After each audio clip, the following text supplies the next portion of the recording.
Alhamdulillah. Sugeng dalu Pak Gareng Semarang. Nggih, sugeng dalu Mas ya. Alhamdulillah. Sehat nggih Mas nggih? Alhamdulillah pinaringan sehat.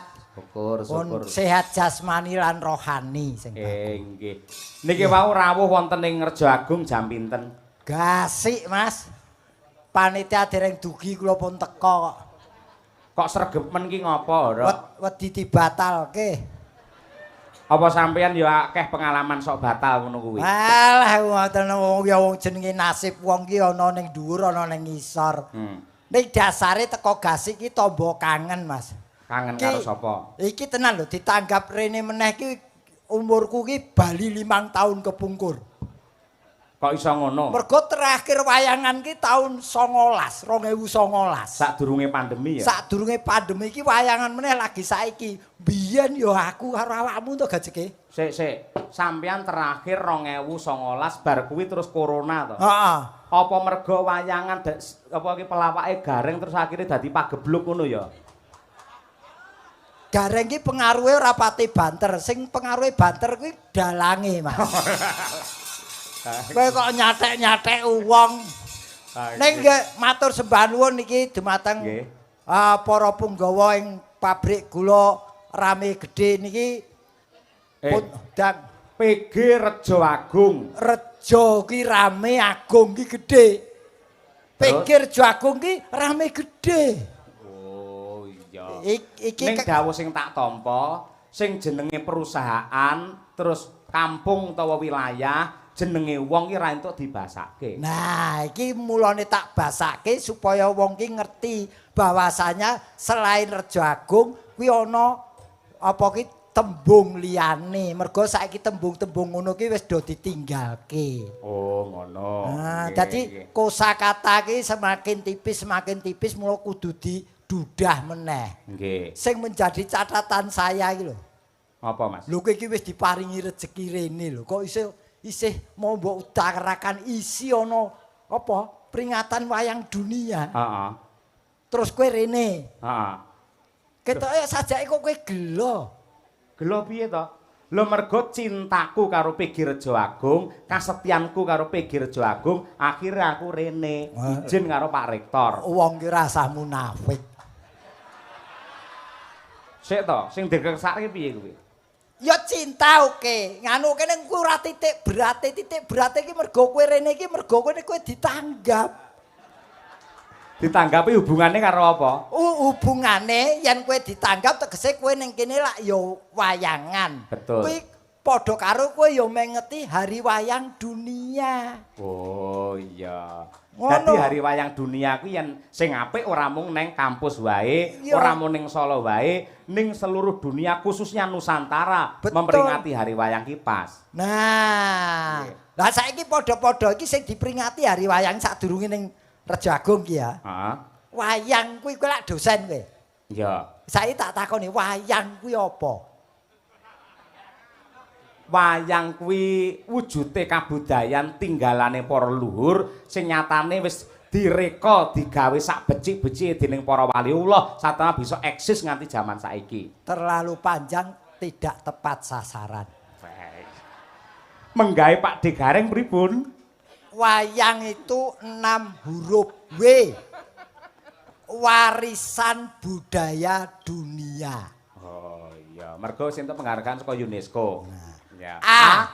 Ada banyak unsur seni di dalamnya, ya ra? Seni rupa, tari, sastra, teater. Itulah wayang. Yang iki to. Yang peruntukannya untuk siar apapun. Adapun dulunya lebih dipopulerkan oleh para wali. Betul. N. Nama dan jenisnya macem-macem. Ono wayang kulit, wayang wong, wayang golek, wayang klitik. Terakhir G. Gamelan sebagai pengiringnya. Delak tenan lagi. Jane asline dosen iki aku. Lah ya ngono ki janjane lek otak-atik gathuk. Kosek saiki urung rampung perkarane. Iki lak dalam rangka ya kuwi tasakuran tutup giling tahun 2024 sing ditindakake dening PG Rejo Agung Baru Madiun sisan gawe ulang tahun PT PG Rajawali 1 yang ke-70. Mungguhe Mas Gareng, PG Rejo Agung Baru ki kepiye? Yen PG ki wis singkatan tegese pabrik gula. Heeh. Rejo iki nyeritake kahanan bengi iki. Rejo Agung iki nyeritake kahanan bengi iki. Rame. Ha. Reki regeng gayeng anggone tasakuran. Jaga supaya prestasine tetep kaya saiki bahkan melebihi tahun-tahun yang lalu itu tujuane. Ya. Amin ya rabbal alamin. Anggelar wayang kulit hiburane kanthi dalang ki Cahya sapa jenengmu? Mbuh. Melu ben bengi ora apal-apal ora. Kun mau. Kun tadi. Lah ya tadi ki mau. Oh iya. Cahya kun tadi. Kuwi mau A. Terus Gung. Gung ki gunging panuwun katur panitia mergi wayangan dalu niki enten garenge saking Semarang. Garenge kaya menteri katut, Dara. Lah iki wis tak jagake nggo lebon kendaraan lho Mas iki tenan. Aku ki tenan iki kewahyon ya kerejeken matur nuwun nderek bungah niki nggih barengi ulang tahun apa ki? Ulang tahun PT PG Rajawali 1 yang ke-70.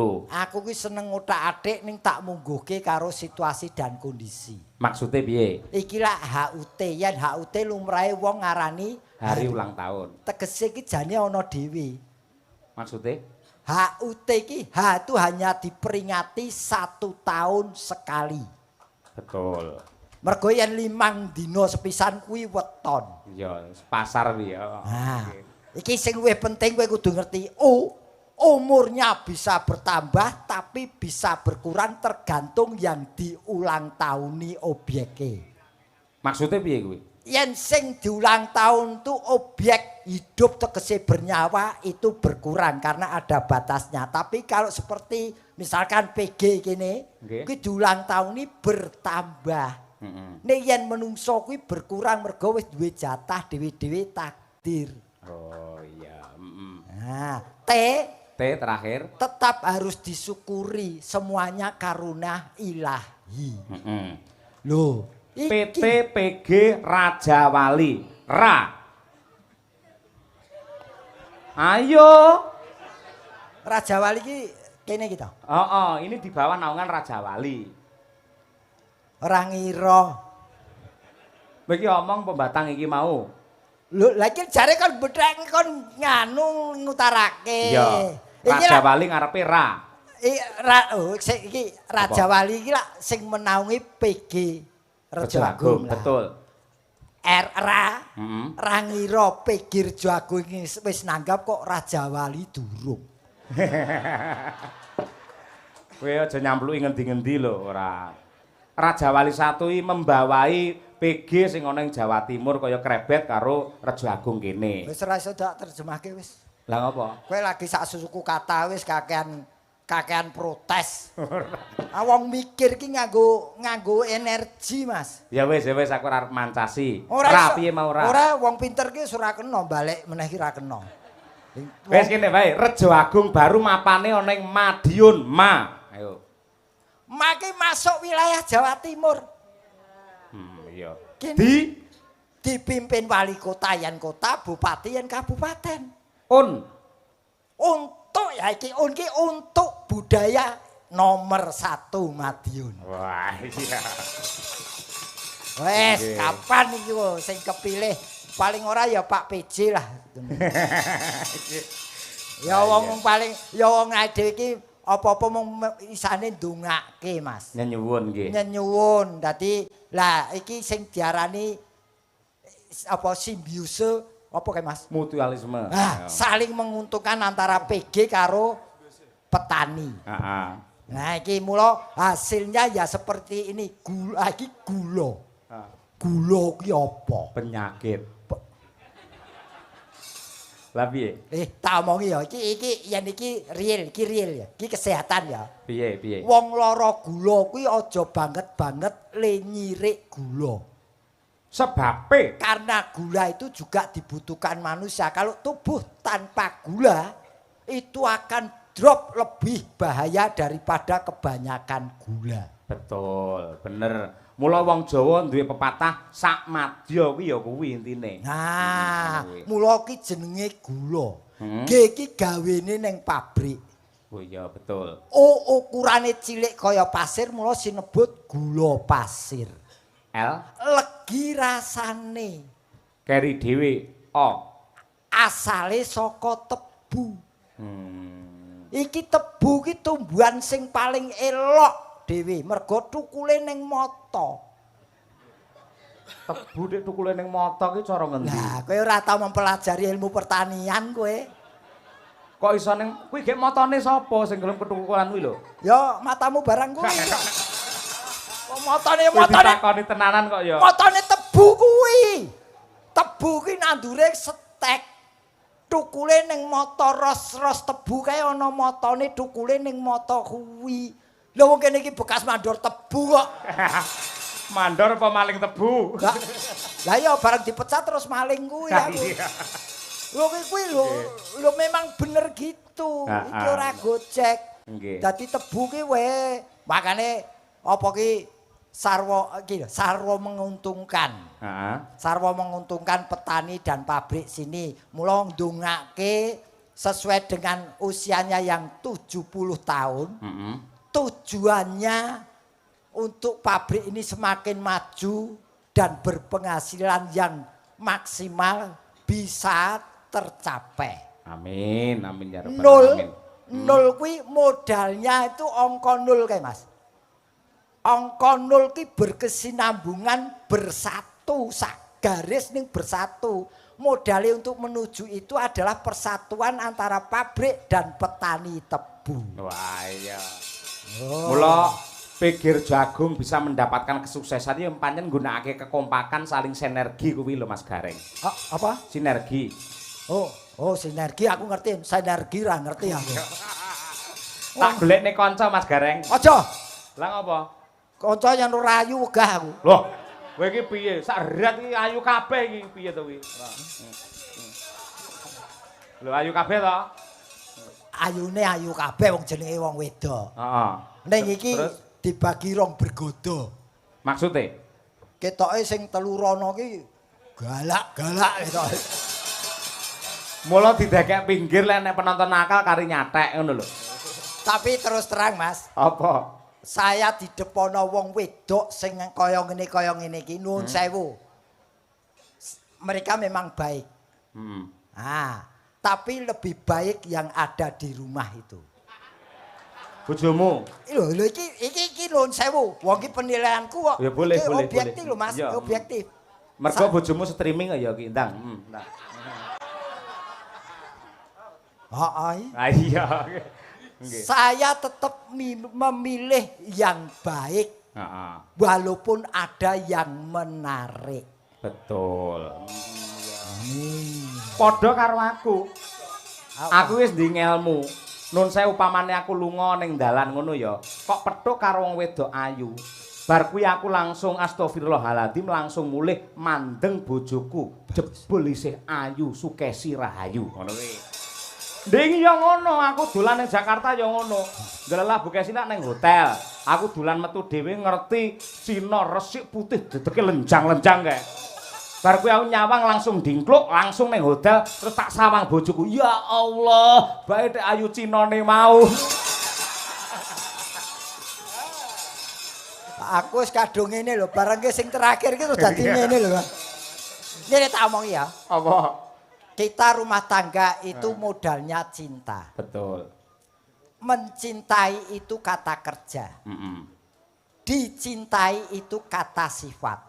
Tapi cinta bukan kata benda, tapi cinta kata hati. Wah, iya benar.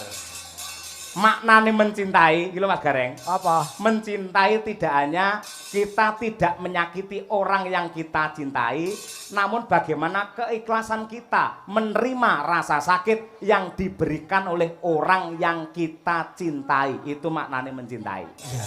Apalagi kanggone wong lanang ini. Apa? kita tidak pernah memberikan sakit rasa apa diberikan rasa sakit. Betul. Tapi besok kita akan memberikan rasa sakit kepada sang istri. Kuwi maknane piye? Lah yen manak ki ora lara kuwi. Oh iya. Kok ya. Saiki aku sida dipilih kene. Cublak suweng Mbak Birgita Ayu saka ing Kediri. Yo, coba kaya apa? Berpacu dalam melodi. Yuk. Hei.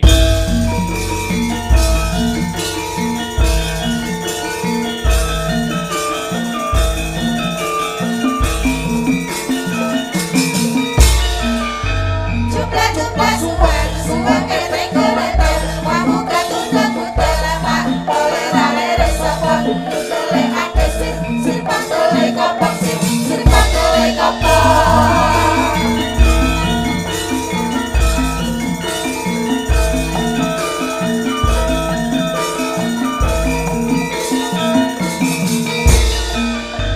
cuplak suweng suweng keteng keteng wamuka tunggang putela pak oleh rale sopon tele ake sir pantole kopok sir pantole kopok sir pantole kopok. Nah Kuwi iki. kuwi sungkem sik karo Pak De Gareng. Ayo. Nggih, wilujeng dalu Pak De. Ya, wilujeng dalu. Ya sampean kan wis kaya Pak De dadi ya aku wajar nek nyeluke Pak De ya to. Ya wis kono. Aku Aja agak apa? aku ki diundang Pak De iki masaku kaya sumedot ngono lho rasaku ki. Lah nyapa kok pedhot Yo barang? paling tidak ki supaya lebih gaul ki Om. Ya, biar masa kaya ngono Omi ya nek kaya Om Noval, Mas Noval nek Om Noval. Sampean Omi Kung paling. Oh, noval ku ya Om Pimpah kuwi kok. Wong ya ning ora apa-apa. Gedhe pangapuraku sing baku nadyan jabamu kaya ngono ning jeromu tetep ngajeni wong sing luwih tuwa. Nggih, lah nggih to Pak De. Kan ya Nduk, sadurunge selamat ya atas kelulusannya Nggih, ya. terima kasih Pak De hadiahnya apa? Hadiahnya apa? Anakku lulus ora tak hadiah kok kowe. Ya kan menawane biasane nek wisuda ki diweki hadiah buket kembang ngono kae kok sampean ora kei aku kembang belas sih piye? Oke gelem po kae ning nggonku kae lho kembang telon. Kok kembang telon ya kembang mawar kae lho Pak De sing di Telon ki hias. ono telon ki ono maware, mlathi ono mawar kantil. Ya mo iki kaya dadi kae Lho ngono. sak menyane ono kae lho. Wong kok ning Malah niki jarane. luar biasa ya. Ya seneng ya Nduk ya ditimbali rene ya. Nggih, Pak De, ngaturaken wilujeng dalu Bapak Ibu. Assalamualaikum warahmatullahi wabarakatuh. Waalaikumsalam warahmatullahi wabarakatuh. Tuku payung ning Pasar Baru. Cakep. Keluarga PG Rejo Agung semoga sehat selalu. Amin. Tuku melon karo teri. Kok guyu to, Pak? Aku kok guyunya apa, Pak? Ora. Ora ya lah kowe dadi tembusi gen ra diguyu. Lah ya piye to, Pak? tuku Tuku melon karo teri. Para penonton mugi kathah rejeki. Amin. Tuku payung, tukune tutup. Cakep. Ya Bali. Aku iki pantun apik-apik ndongakno. Lah tuku payung, tukune tutup ya Bali lho ora sida tuku no. Iya iya betul. Ning Pak. iki ngetokke bocah iki pancen cerdas, pinter. Kok iso? Kok iso? Loh, ya dari kata-katamu, dari kamu berpantun, wong pantun ki ora gampang. Kudu iso dol tinuku dhewe. Anu, nun Apa, sewu, Pak De? wis sarjana S1. Nggih. Wis dipacar rung? Dereng Pak De. Apa? Dereng Pak De. Sekseni danyange pabrik gula iki ya. Iya Pak De. Tenan? Iya. Sampeyan mbok golekne jodoh anakmu kok piye? Lah timbangane tak keke wong liya tak pek dhewe kowe kok. Kok wong Iya to mosok aku jek enom jek muda karo jodoh ki sampean. golek dhewe wong paitane ati kok. Kok kon golekke wong kon sepasar bubar aku sing mbok salahke. Ya kan menawane anakku ya lulus lagi lulus. Lah kepo gelem anakku wedok kabeh kae. Ya mau wedok ya Lah sing iya. lanang. Sing lanang enek ra? Sing lanang. Tenan. Iya. Maratuaku. Saya tuwek. Lah ya wong yo ngene lho, pasrah wae sing gawe urip. Nah. Muga-muga dipinaringan jodoh. Nah, iya. muda ketemu jodohmu aja bojomu ya, jodoh. Lho, lah jodoh karo bojo bedane apa? Bojo karo jodoh ki beda. Bojo itu bisa dipisahkan oleh berbagai masalah, tapi kalau jodoh yang memisahkan hanya kematian. Oh, berarti kayak aku karo sampean wi ya bojo. Hah?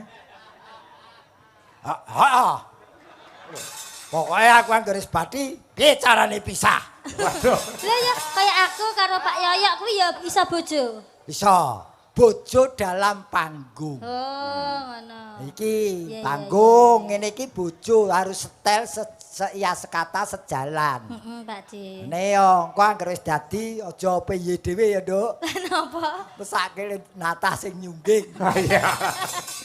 Wah, kuwi setia karo Madangkara luar biasa. Ora nate pamit bocah kuwi.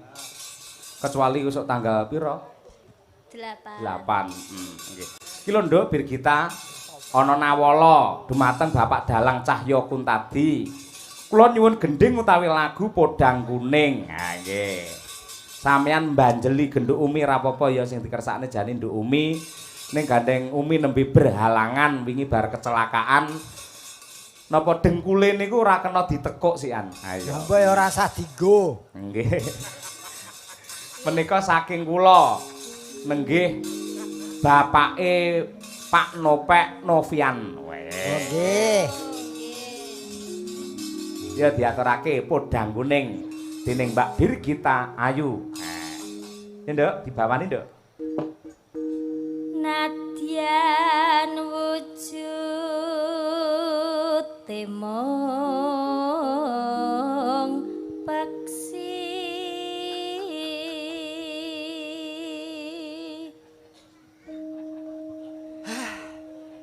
Nyapa Pak D? Komplit kuwi komplit. Pinter, ayu, bawaan apik, gampang diapusi. Ojo to Pak D. Agawe talining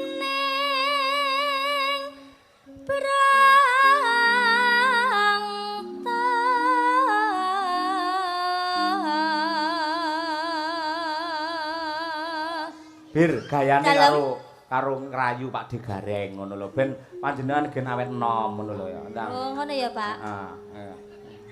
Kang Mas Gareng ngono, Pak. Yo aja. Lah pripun, Pak? Kang Mas Jawil Kasut ngono. Jawil Kang. Momah mumet aku dikasut terus. Gareng kok jawil kasut. Kakang Mas ngono juga. Kakang Mas, dari angka 1 sampai 10, aku hanya memilih angka 7, Kang Mas. Kok bisa? Kok 7? Kudune ngono. Lah ya kok bisa 7 kurang 7 lho. Kok 7? Karena tujuanku menjadi istrimu, Kang Mas. Gelem, Nyapa to, Reng? Pak D? Ah, Gelem. emah. Mau lho, Pak. Ndek bojo kaya ngene nyekake umur. Kok iso? Alah kowe ndek bojo ayu nom ngene mlaku-mlaku ning pasar senggol wong ning bathuk cekut-cekut. Engko didemek wong ning sirah ngelu. Wis iki pokoke ora wis aku trima aku wis. Aku tak sing model ngene-ngene iki wae. Iki senggol jerit doan. Singgol misuh kayak kuwi. Ora. Aja dadi atimu. Nggih. Pancen kowe sing tak enteni. Ayo tutukno Yayi. Lho iki lho Pak D. Kok Ya, udan? yo. Halus manis nengsem make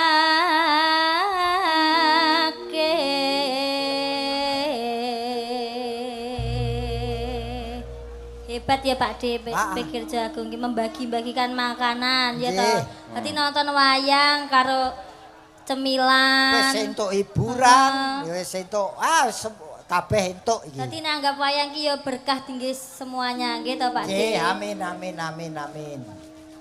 Nano. Ya Bir. Wasawenggan kung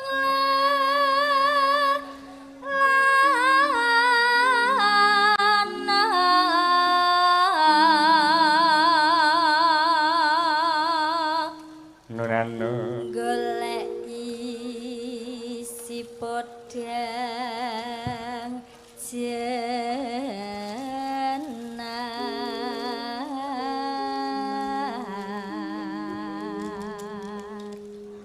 Yayo yayo. Iba bunga ing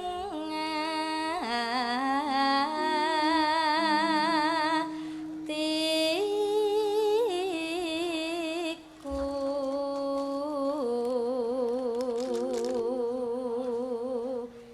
nyanding bisa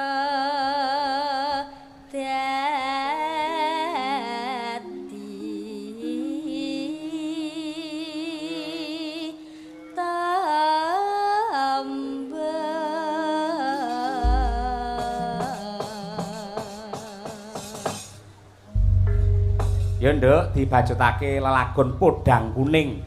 Podang Kuning ini doa yang terbaik untuk PG Rejo Agung. Podang adalah burung yang bisa terbang, kuning adalah emas. Semoga keluarga besar PG Rejo Agung terbang tinggi ke zaman keemasan. Amin, amin, amin. Nggih. Monggo Podang Kuning dados. Yuk. Esok awan ning omah wis ora krasan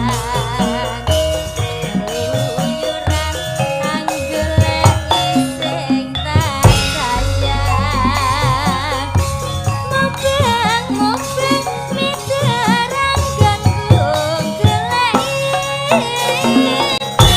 ora krasa esok awan nganti wengi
Terima kasih Mbak Birgita Ayu. Aku ki sangger nangguri cah nom-noman ngene iki ora wani ngepol-ngepolke. Lah ngapa? Ya pedhot mah kalah ke umur. Oh iya. Nadyan tuwa aku ning yen nggon stamina tetep kalah. Wah, iya. Mula ya sak madya wae wis. Jenengan wis mangsane wis sepuh ya Pak Gareng? Ya ora. Lah kuwi jare staminane kalah karo sing enom. Lho ya stamina ki ora perkara nom karo tuwa. Kadang wong nom ora tau olahraga staminane ya gampang drop. Oh iya betul nggih. Sik iki bintang tamune kejaba panjenengan sebagai penggembira. Terus Kersane panitia iki golek warna baru sing kira-kira ki rong begitu diketahui oleh kalayak rame. Ning yen ning TikTok iki bocah iki wis virale ra umum. oh iki tukang nawake apa? Sepatu apa daster? Enggak nggo takoni serius kowe ngono. Lah ya engko ben jumeneng kok takonono dhewe. Ah iya sapa? Genduk Hani Kusuma dari Tulungagung. Iki bocah iki apike yen joget. Wis to jan luar biasa. Oh iya Pak. Pokoke anu lho Mbak Ani, aja ngangge rikuh pekewo, aja sungkan. Kudu kaya ning TikTok kae. Ah iya. Dadi yen wayang glundung yo glundung ora masalah. Wes yen perlu gelungan coplok ora masalah. Kok temu malan kuwi engko. Ha iya ya ora nganti ngono ah. Pelok Mas Dar, ayo coba. Gandeng bocah iki saka Tulungagung yo ngaturake jaranan Tulungagung nggih support jumenenge. Pur bareng yo kanca-kanca. Nangis sajroning atiku. Ayo Mbak Hani Kusuma.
Bocah saiki energik kaya ngono Mas Gareng. Takoni nek iki mau wis ketok latihan ora wutuh. Iki mau wis ketok yen jogete luwes. Sajake wis setel karo pengendange Ranto iki kendangane memang Ronta-ranto. Sing ngendang Cah nom jenenge Ranto. Sinten ta namine? Suranto ya. Suranto. Jenengmu sole. Kuwi kira-kira wis duwe pacar porong ya, Om? Kuwi kok wis di pacar apa urung ditakokke iki? Oh sampun. Tak bocori. Iki kena jujur aku. Pripun? Blok Suto blak kotang terus terang. Sing ngendang kuwi jenenge Mas Noval Cahyadi. Noval Cahyadi. Isih enom, ra duwe pacar ning bar pegatan, Dek. Iki to Mas Leres. Katur wilujeng dalu Bapa Cahya Kuntadi yang tampan sekali kesayangan Ibu Kesi. Wah, iki pomo Bu Kesi ramelu tak gasak tenan kowe. Makane yen nyambut gawe iki aja ngejak bojo. Loh, aku ki nyambut gawe lek bojoku ra melu. Aku ora iso apa-apa. Wong semene mbane sing ngurusi bojoku. Ana yen ana penyanyi ngene, kowe ya ora iso apa-apa. Asline ora mergo kuwi, Om. Apa? Mergo nek gak dielek apa ditutke ibune, bahaya. Sebabe? Nglencer teko ngendi-ngendi. Loh, ku heeh. Mulane. Oh iya, payan yo kabeh ki nganggo kudu dikendhaleni. Iya, dikendalikan. Beda kaya aku diculke bojo ora ana, ora masalah. Mergo yo gak enek sing ngarep. Ora nek sing arep dhek golek suket dhewe akhire. Nggih. Ngarep kok ora ana sing Tapi ngarep. saya percaya kalau Pak Yoyo ini mungkin tidak akan pernah seperti itu nggih, Pak. Alah, amin. Sapa? Pak Yoyo. Alim loh. Sapa? Pak Yoyo ki lulusan pondok. Tak Oh, ngono. kuwi. Lulusan pondok. Sapa? Aku Dalange. Pondok ndi? pondok bersalin. Pokoke ora sik iki aku tenan aku wong lagi yo tau weruh ning jenengmu sapa jane? Kula Hani Kusuma. Hani Kusuma. Lah wis pas to, karo sing tak rasake wis pas. Kok iso piye maksude? Wis. Hani Kusuma. Hani Kusuma hanya niatku sudah marem. Aku ki niat tok wis marem apa meneh yen gelem karo aku modar mesti. Sing mudar sapa? Aku. Nek tenan candi to nduk kowe sayang. Dalem Candi. Tulungagung. Tulungagung iki jembar. Tulungagungnya campur darat. Oh, campur darat. Ngerti, Bang. Mbuh. Mulane ya dolan rono. Aku ki kerep lho ning Kabupaten Doa ki. Kabupaten Doa. Nggonmu ki lho. Tulungagung. Lah iya, Tulungagung.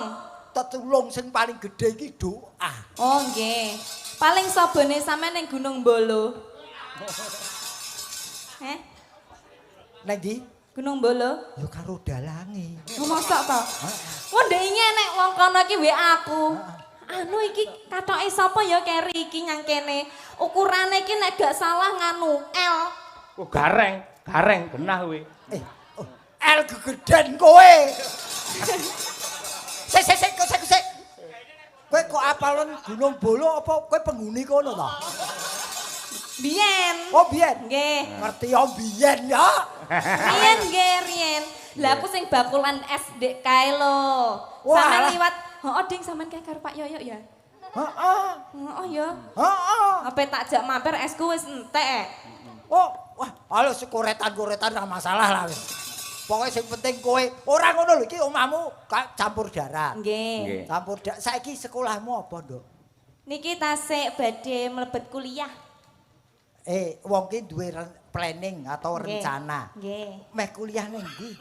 Kuliah di Tulungagung saja yang cedak-cedak. Bener. Kowe angker kuliah Solo codot-codot akeh. Lah kula pun ngerti ya ngoten niku. Betul. Nah, mulane nek ngene iki kan ya wis cedhok ta. Wes. Iki kan padha ae. Yen ki codot-codot aku komendane. Oh, sampean berarti sing marai coro-coro ini. Ora ngene lho, sekolah ki ya miturut keinginanmu. Nggih. Nah, sing baku tetap sekolah. Karier boleh naik tapi sekolah tetap harus diudi. Nah, Apa ngerti kaya Bu Kesi kae? Heeh. Saiki dosen mergo ya sregep kuliah. Lho, kuwi kaya ngono kuwi. Bojone sapa? Bojoku kuwi. Kok sing pamer aku wae aja kowe. Wong bojone kok mamerke apa itu artinya dia bonggo. Bonggo. Bonggo. Bonggo ki? Bangga ki basa Jawa kan lak bonggo to. Bonggo ki meronta, nesu meronta. Oh dudu. Lah rumangsaku ki basa Indonesia lek dijadikan bahasa Jawa ki a malih o. Lah bangga nak bonggo. Oh iya. Orang noreng kuwi. Ya bener no. Oh nggih. Bahasa Indonesianya bata, Jawane boto. Nah, mata, Jawane moto. Moto. Ning ora kabeh sing jenenge basa apa ki jenenge Indonesia kena dijawake, Jawa di Indonesia ora kabeh klebu bonggo kuwi ora iso. Ora iso kowe saiki bahasa Indonesia kepala apa arep kepala. Kaya modar no. Oh iya ya.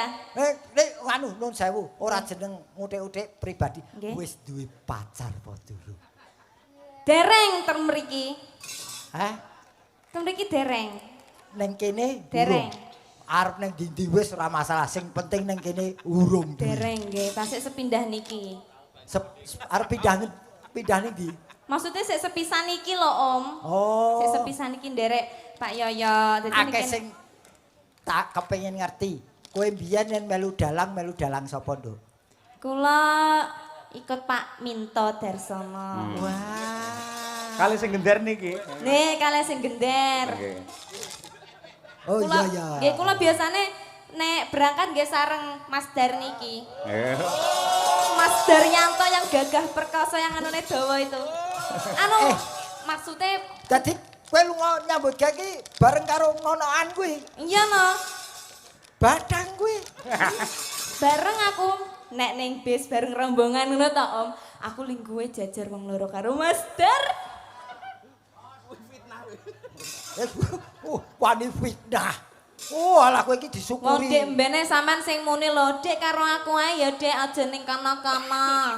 Engko aku pijetono wong ya wis tak pijeti lho Mas. Muga-muga bojone nonton. Wis. Iki lho Nduk, Mbak Nggih. Hani, ane Pak Mundut tak goleke sing cocok karo karaktermu. Apa iki, Mas? Saking Mbahno Kulit. Nah, Wah, Mbah No iki cocok Oh. karo Hani. lagune. Lagune. Tak kira Mbah No kulit. Petung Rejo Nguntara Nadi Magetan. Nggih.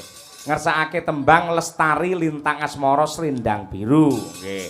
Kagem tutup giling PG Rejo Agung, semoga hasilnya melimpah ruah Amin. dan barokah. Amin. Katur dumateng Ki Cahya Kuntadi kalian Kaji Gareng. Nggih. Reng awakmu wis suwe kok gak ketok neng ndi ae Reng. Lah iki lho. Nggih, Mbah No wong mboten nate ditanggap mriku. Biar Lestari, Nduk. Ayo, coba. Nggih. Oh, iki. Lestari alamku lestari. Dudu. Lestari Penekno blimbing kuwi. Niku to, Pak. Betul. Saja iki bocah iki kepengin dipenek bocah iki. Loh, sapa melu ki mang ayo? Monggo dipun aturaken. Oke. Lestari dening Lestari. Mbak Hani Kusumo Made in Tulungagung Oke. bersama Madanggara. Yuk.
Hani Kusuma Kota Marmer Tulungagung.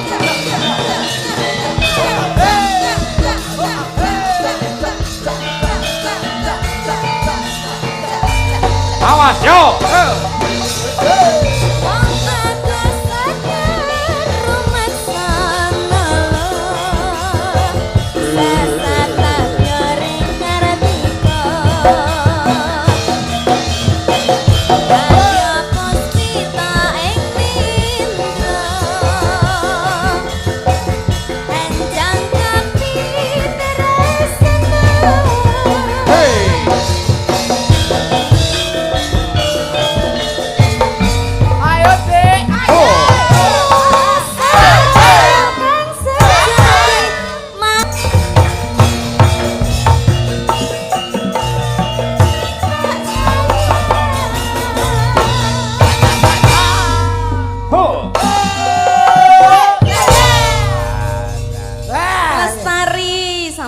matur.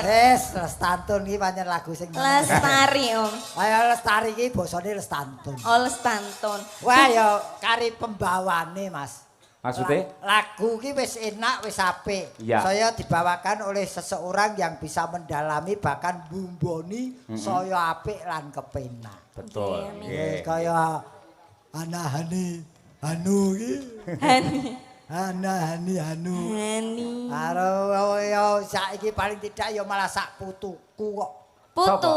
Iki putuku jane umur-umurane sak putuku. Ora sak putramu to iki malah. Ora, anakku iki luwih gedhe wis anu. Tuwek, sapa ngomong tuwek? Ya wis gedhe ngono kok tuwek. Wis gedhe. Ora perlu kan mbok takoke seputu kentose kok urung. Nggih. Lagi iki lak sik generasi to, Mas Gereng. Generasi era sekarang. Betul. Nadyanto luwih cantik, luwih pinter, luwih bergas. Ning pengalaman tetep kalah karo sing sepuh kaya jenengan niku. Mbok dituturi dadi sinden sing apik. Yen dadi sinden viral kondang kuwi iso gampang. Sing angel ki ben iso lestari sempulur Wis iso lestari iki mau wisan. Wis iso lestari. Iki lagune mau maksudnya. Maksudnya karirnya itu biar bisa lestari awet ngoten lho, Om. Lah kuwi gumantung amal dan perbuatanmu. Oh ngoten. Heeh. Dadi nek perbuatane apik Bakale ya lestari. Lestari. Awet, amalmu gede, ya kowe bakale rezekimu ya tambah gede. nggih Mula ngrembug. mumpung kepethuk aku iki amal lo. Carane ngamal. Sedekah. Sedekah. Aku rene mang mau nggawa awak. Apa? Aku rene mau nggawa awak. Terus sing tak sedekahke apa ya? Ayo wong kowe wis gedhe tuwa ya mikiren dhewe. Astagfirullah. Tuh sapa sing tak sandang? Nganti kelepean aku. Ha iya to. Aku ki anggere kok ngene pancen lali Purwodaksina. Kepengine mung sarwa kepengin mangsa. Mangsa sapa? Ayo Hani Kusuma. Ora teh, Nggih. ora. Tegese amal sedekah niku apa yang Ya, sing penting karier itu yang baik konsisten. Nah, nggih kuwi. konsisten. Jangan terlalu naik, tapi ada grafik kenaikan. Nggih. Nah, yen kowe madel ngene ayu-bayupen sok lali mau sing tak omongke Purwodaksina akhirnya jatuh tersungkur. Oh nggih, ndelosor. Iki anu natural wae ya, Nduk, natural. Nggih. Ning wah jan hebat iki TikTok-e aku nyawang TikTok-e bola-bali kok. Lho sampeyan duwe TikTok ta Pak Gareng? Lho wong aku ki konsumen TikTok kok. Maksudnya? Tuku sandal, kaos kaki. Oh, golek sing murah. Ya Golek sing patrano murah. kuwi. Lho, lah yen ana sing murah kenapa golek sing larang? Wah iya. Karena kualitas tidak bisa dengan cara mengukur murah dan mahalnya barang. Oh iya. Ora anu kae to, rupa mung nggawa rega ngono kae ora. Wah saiki Ora kanggo kuwi ya. ora kanggo. Ora kanggo. Kuwi aja meneh kok nggawa rega, nggawa rasa wis ora kecekel. Iya. Ya, Lintang Asmara coba kaya apa? Nggih. Kita duetke karo coba Mas Muhammad Taslim. Ayo. Wah! Mumpung petuk karo Mbah Hani Kusuma iki. Ayo. Kang pundi niki? Piantune. Ayo. Sing di, Taslim sing di. Sampeyan iki sing jenenge Muhammad Taskresek. Sapa kuwi? Jenenge Taslim. Sing dia. Kae kuplukan biru kae. Apa? Sing nganggo kupluk biru kae. Kae penonton. Oh penonton. Liyane pokoke pradonggane pengrawite Mas Yoyo sing jenenge Taslim kuwi mau. Nggih. Sing nyiter. Iki Kayak taslep kowe. Oh taslep. sing Lah sing endi to, Om? Hani, Hani. Dalem. Kalau girong kae lho. Ngagem kaca tinggal. Saiki Oh, paranono, diparani. lah. Iya. iki ngerti yen arek Ayo Mas. Oh tangannya langsung dilongne lho. Loh.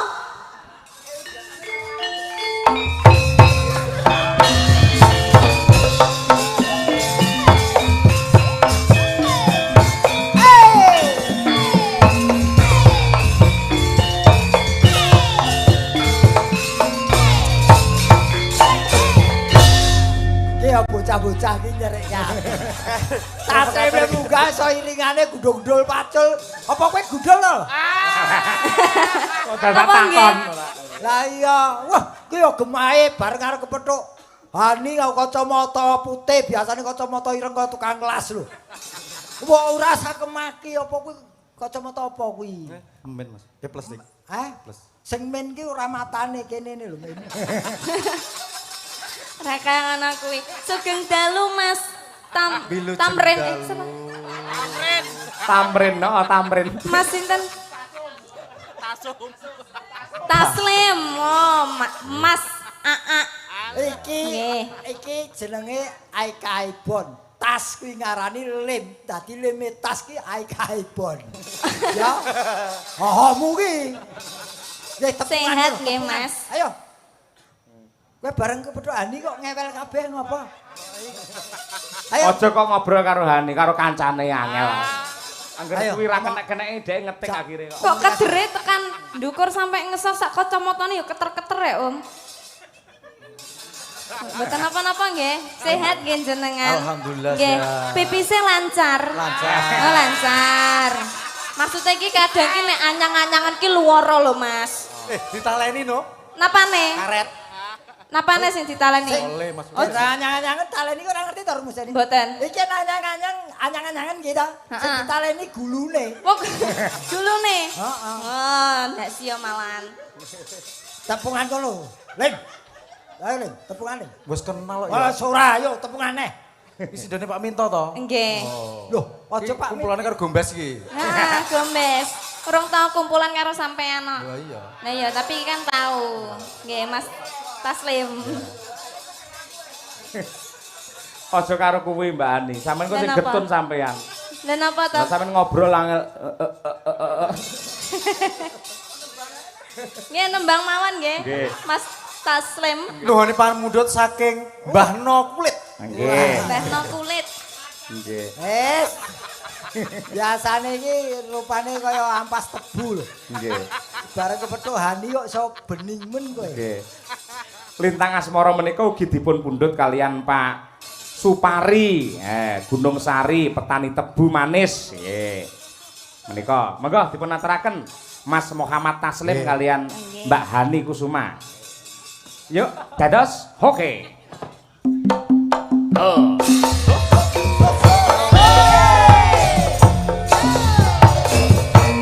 Madangkara.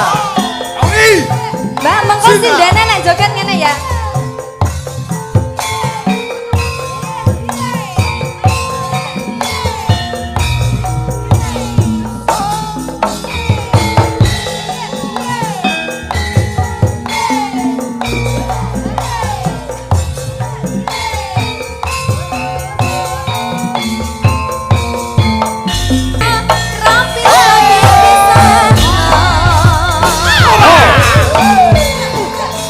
Sukses untuk pikir Jagung Baru Madiun. Hani. Haruka. Mas Taslim.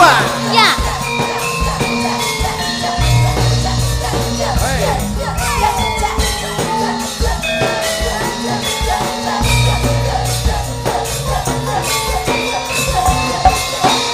Ayo. Hei. Siang pan para ratri mungkin manis sing ati sejak bisa anduweni marang sang yasulat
biasa. Wargane ndi? Ketut. Tas, Pon. wis to Kok tas. ngawel wae to Mas Tas. Wis, wong wis iki dikei anugrah kok sik arep golek musibah. Lah nggih. Oh, Kaya